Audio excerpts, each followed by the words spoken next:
Apa nih yang menjadi komitmen dari Pak Max saat kemudian ditunjuk dan dipercayakan untuk menakodai Dinas Perdagangan Kabupaten Minahasa Utara? Baik Tasya, jadi di saat kami diberikan kepercayaan untuk menjadi Kepala Dinas Perdagangan Kabupaten Minahasa Utara, tentunya komitmen kami, kita cari tahu di mana kekurangan-kekurangan daripada kelompok-kelompok UMKM yang ada di Kabupaten Minahasa Utara.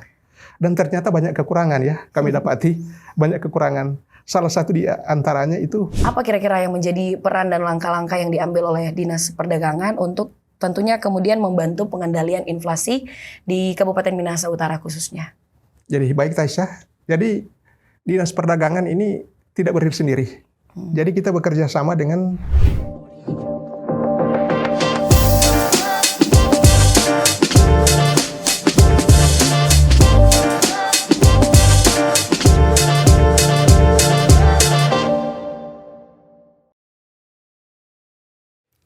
Halo Pak Kadis, selamat datang di podcast Bacerita Minut by Kominfo. Kepala Dinas Perdagangan Kabupaten Minahasa Utara, Bapak Dr. Andes Sinpersli Max Tapada MSC. Ya. Pak Max, gimana kabarnya hari ini? Baik, Tasya. Terima kasih sebelumnya untuk kehadirannya di podcast Bacerita Minut di tengah kesibukan tapi mau berbagi cerita dengan kita, Pak. Ya, baik. Nah, sebelum kita membahas Pak Max mengenai tugas pokok dan fungsi dari Dinas Perdagangan, di awal Tasya penasaran, kira-kira apa nih yang menjadi komitmen dari Pak Max saat kemudian ditunjuk dan dipercayakan untuk menakodai Dinas Perdagangan Kabupaten Minahasa Utara? Baik Tasya, jadi di saat kami diberikan kepercayaan untuk menjadi Kepala Dinas Perdagangan Kabupaten Minahasa Utara, tentunya komitmen kami harus melaksanakan tugas dan tanggung jawab itu dengan baik dan benar. Dan oleh sebab itu tentunya kita harus mengikuti gerak langkah dari pimpinan kita, Pak Bupati dan Pak Wakil Bupati, lewat menjawab apa yang menjadi impian dan cita-cita dari Bupati dan Wakil Bupati yang tertuang di dalam visi Kabupaten Minahasa Utara, yaitu terwujudnya Minahasa Utara hebat melalui perubahan untuk kemajuan dan kesejahteraan berlandaskan iman dan gotong royong. Dan itu dijabarkan juga di dalam 4 misi yang ada. Tetapi di samping daripada itu juga komitmen kami ya sebagai kepala dinas yang dipercayakan, tentunya ya kami harus bekerja keras dan bekerja cerdas dalam menunjang untuk program-program itu. Pertama dengan merubah etos kerja kita dari budaya berpikir menjadi budaya kerja. Kemudian kita harus memiliki integritas. Kita harus menyatu dengan pekerjaan yang diberikan kepada kita. Kemudian yang ketiga, ya tentunya kita harus membangun networking, membangun jaringan kerja dengan instansi-instansi terkait yang menunjang akan program itu dan dalam rangka untuk pencapaian visi dan misi itu sendiri. Dan yang paling pokok dan yang paling utama itu adalah bagaimana kita sebagai pimpinan, sebagai kepala dinas yang dipercayakan itu, kita bisa dapat membangun kepribadian kita dalam rangka untuk menunjang program-program yang ada. Bekerja keras dan bekerja cerdas ya Pak. Benar. Wah keren banget nih kata-katanya. Apa saja kira-kira Pak lewat bekerja keras dan bekerja cerdas ini yang menjadi kemudian fokus dan sasaran daripada Dinas Perdagangan dalam menunjang visi dan misi dari JGKWL? Baik Tasya, jadi untuk menunjang akan visi dan misi dari JGKWL, tentunya kita harus berpijak daripada tujuan dulu, tujuan dari Dinas Perdagangan itu sendiri. Jadi tujuan dari Dinas Perdagangan itu adalah terwujudnya pertumbuhan ekonomi. Ya, dengan penguatan di sektor perdagangan maupun di sektor energi sumber daya dan mineral. Baru kemudian sesudah itu kita harus tunjang dengan program-program yang ada, sasaran-sasaran yang ada yang telah terintegrasi lewat bidang-bidang yang ada di Dinas Perdagangan. Yaitu mulai dari bidang energi sumber daya mineral. Nah, di situ ada sasaran yang tentunya harus kita kerjakan, yaitu meningkatkan persentase perusahaan yang tentunya cenderung memanfaatkan panas bumi yang ada di Kabupaten Minahasa Utara yang memiliki izin. Kemudian bidang yang kedua yaitu bidang-bidang usaha dan perlindungan konsumen serta kemeteorologian. Di situ ada kurang lebih 3 sasaran yang tentunya bisa dapat menunjang program-program tersebut. Yang pertama adalah meningkatkan persentase dari para pelaku usaha yang memiliki izin sesuai dengan prosedur yang berlaku. Jadi proses-proses izin yang ada Nah, itu tentunya kita atur di Dinas Perdagangan lewat pemberian rekomendasi dan sesuai dengan ketentuan yang berlaku. Kemudian juga ada sasaran-sasaran lain yang bisa kita laksanakan, yaitu meningkatkan persentase alat ukur, alat timbang, dan alat takar, serta perlengkapan lainnya. Oh, banyak juga ya Pak ya? Banyak juga. Nah, ini tugas-tugas kita, sehingga memang setiap hari memang kita sibuk untuk setiap hari melaksanakan itu.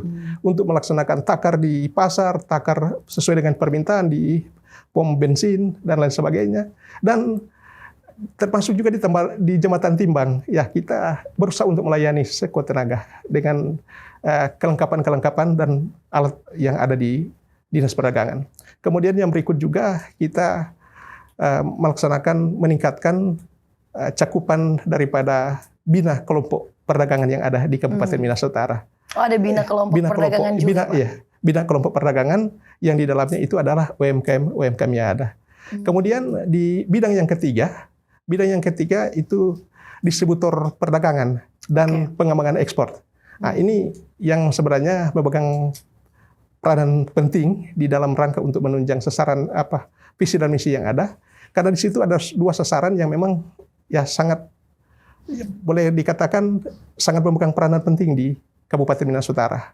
Yang pertama itu adalah untuk meningkatkan persentase kinerja realisasi daripada pupuk, ya realisasi pupuk di Kabupaten Minas Utara.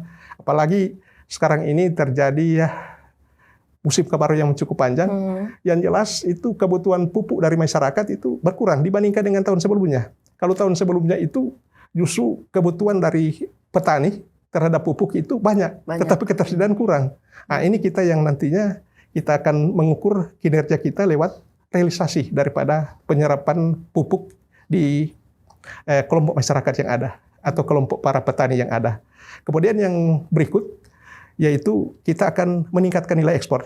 Jadi meningkatkan nilai ekspor termasuk yang ada di dalam negeri maupun yang ke luar negeri. Jadi itu sasaran yang ada di kita yang sudah terintegrasi di 3 bidang di Dinas Perdagangan Kabupaten Minas Utara. Ada 3 bidang yang menjadi fokus di Dinas Perdagangan, dan banyak sasaran-sasaran yang membuat Dinas Perdagangan ini adalah salah satu dinas yang tersibuk setiap harinya, Pak ya. Bisa dibilang begitu. Benar, salah satu ya. Salah satu yang sibuk begitu.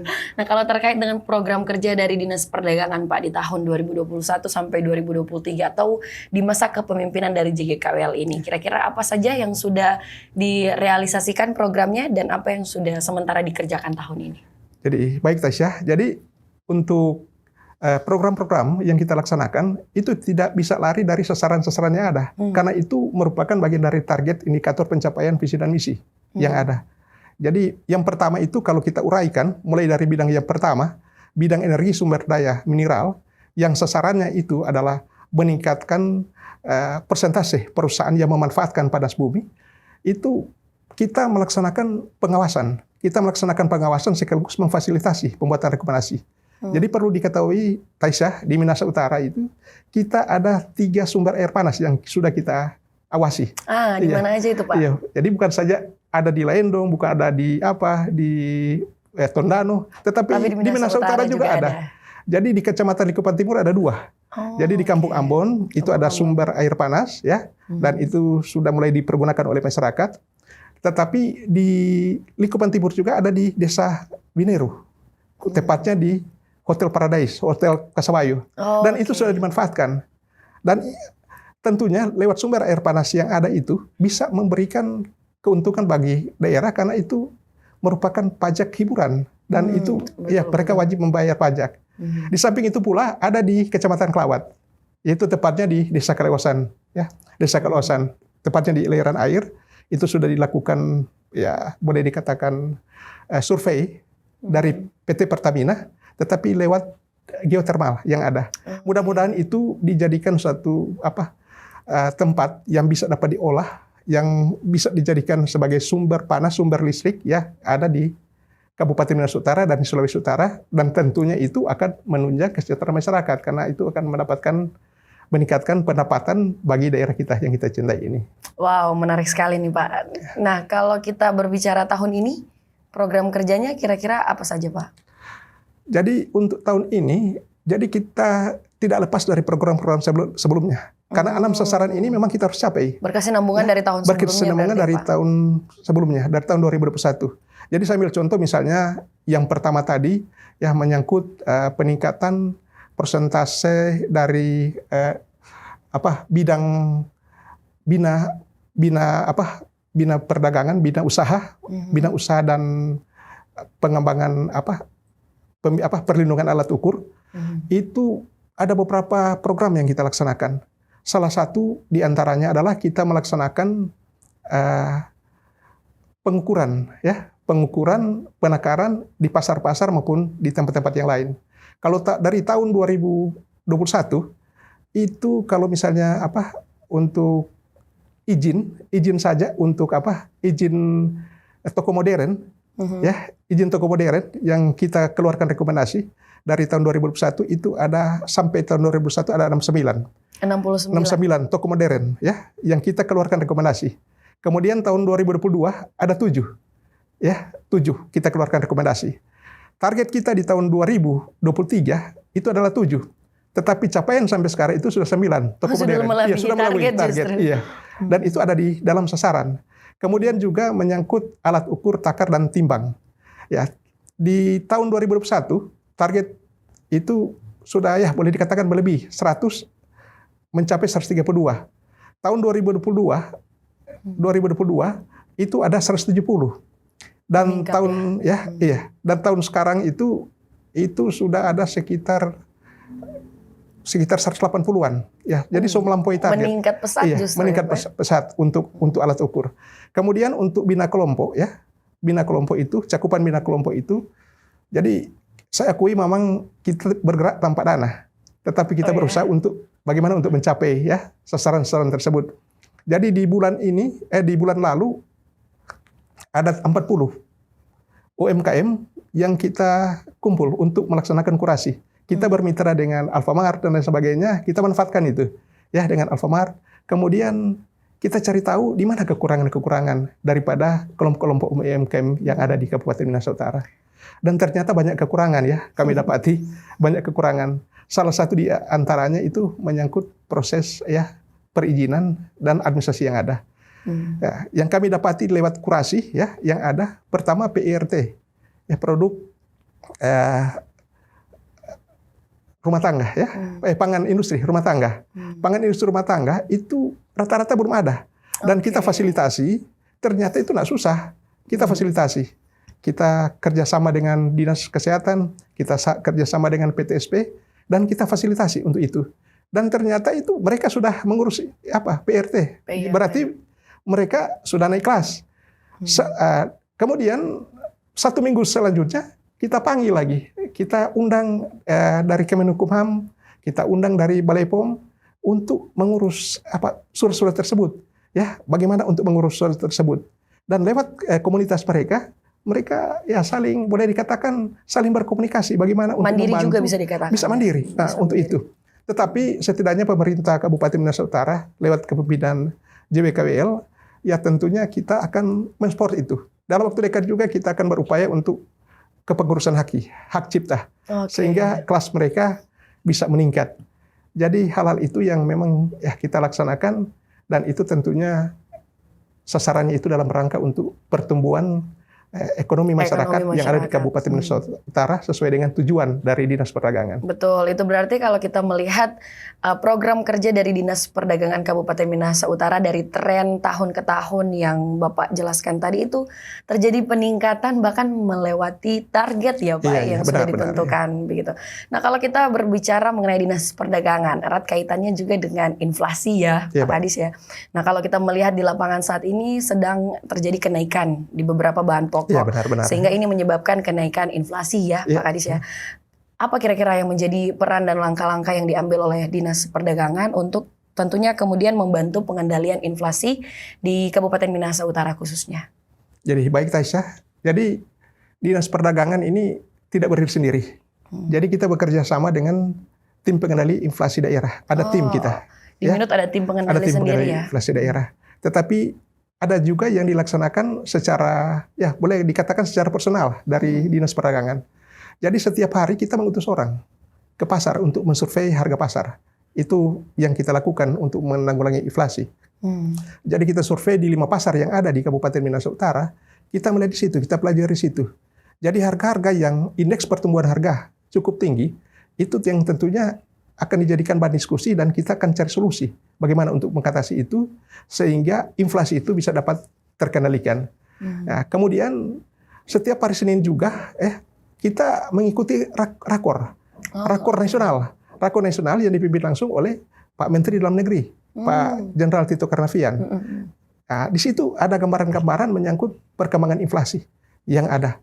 Dan memang sampai hari kemarin, sampai bulan Oktober itu, ya inflasi kita memang masih tergantung dengan inflasi Kota Manado, 2,24 ya, ya masih di bawah, masih cukup di bawah inflasi nasional yang sekitar 2,56 ya, dan kita bersyukur. Dan oleh sebab itu banyak langkah yang kita lakukan ya, banyak langkah yang kita lakukan. Pertama itu kita melakukan operasi pasar. Dalam 2 minggu terakhir ini 5 pasar itu kita melaksanakan operasi pasar. Dipimpin langsung oleh Pak Bupati. Ini luar biasa. Iya, dipimpin langsung oleh Pak Bupati. Terjun langsung ke lapangan ya. Di samping itu juga kita melaksanakan pasar murah. Kita gandeng dengan pasar murah. Jadi Pak Bupati turut menjual bahan-bahan pokok dalam rangka supaya ya masyarakat bisa dapat mengecapi dengan adanya kenaikan harga, lebih khusus beras, ya cabai rawit, cabai merah dan lain sebagainya yang mengalami peningkatan. Dan memang Pak Bupati itu konsen untuk untuk itu. Nah, di samping itu pula ya kita melihat kesiapan pangan yang ada di pasar, apakah memang ada tersedia atau tidak. Itu tujuan kita untuk melaksanakan pemantauan pasar dan juga sidak pasar. Dalam 6 minggu ini kita melaksanakan 6 kali pemantauan pasar ya. Dan ya sampai hari ini kita juga melaksanakan pasar murah. Bukan di pasar saja, tetapi kepada masyarakat. Hari ini di Likupang Selatan, tepatnya di Desa Batu. Ya, tetapi kita juga melakukan pasar murah di pusat jajanan kuliner. Itu juga rutin dilakukan, Pak? Iya, rutin dilakukan. Justru kita membuat suatu inovasi di sana, kita membuat kios pengendalian inflasi. Ya, ini untuk untuk menanggulangi inflasi yang ada. Tetapi di samping itu pula kita berkoordinasi dengan dinas terkait, misalnya Dinas Pertanian, menyangkut tempat-tempat yang menghasilkan, misalnya cabai dan lain sebagainya. Kita berupaya untuk bisa membeli barang mereka dan menjual di pasar dengan harga yang di bawah, sehingga bisa terkenali, sehingga tidak ada permainan harga yang ada di pasar. Nah, begitu juga dengan aktivitas lainnya untuk kegiatan-kegiatan lain yang kita laksanakan, kita melaksanakan pasar murah bersubsidi. Nah, itu ada bantuan dari pemerintah. Kalau pasar murah, kita berkomunikasi dengan Bulog, PT Bulog, Perum Bulog, ada juga dengan instansi lainnya, kita bekerja sama untuk melaksanakan itu. Nah, itu tanpa pengeluaran uang dari APBD. Oh iya? Tidak mengeluarkan anggaran dari APBD. Tetapi ada hal lain yang mengeluarkan dana APBD, kita melaksanakan pasar murah bersubsidi. Itu disubsidikan lewat anggaran APBD yang ada. Dan ini kita akan laksanakan ke depan ini. Dalam bulan ini atau awal bulan Desember itu kita akan laksanakan itu. Dan sebenarnya cukup banyak kegiatan-kegiatan yang kita laksanakan untuk menanggulangi inflasi itu sendiri. Ya, termasuk kita bekerja sama dengan daerah lain ya yang produsen misalnya komoditi A, komoditi B, kita bekerja sama dengan mereka sehingga inflasi kita ini di saat mulai terangkat bisa dapat ditanggulangi. Itu berarti banyak sekali sebenarnya upaya dan langkah-langkah yang sudah dibuat oleh Dinas Perdagangan, termasuk dengan bekerja sama tidak hanya beberapa instansi atau dinas terkait di Minahasa Utara, tapi juga dengan daerah lainnya, Pak ya. Benar-benar. Dan menariknya juga terus berkoordinasi dengan tim pengendali inflasi daerah di Kabupaten Minahasa Utara, begitu. Berdasarkan hasil penelitian atau juga terjun ke lapangan Dinas Perdagangan dan juga tim pengendali inflasi, begitu ya, Pak. Termasuk yang Bapak bilang tadi, terjun langsung ke pasar, melakukan pengecekan. Kira-kira dari hasil itu, Pak, apa sih sebenarnya yang menjadi penyebab utama inflasi di Kabupaten Minahasa Utara?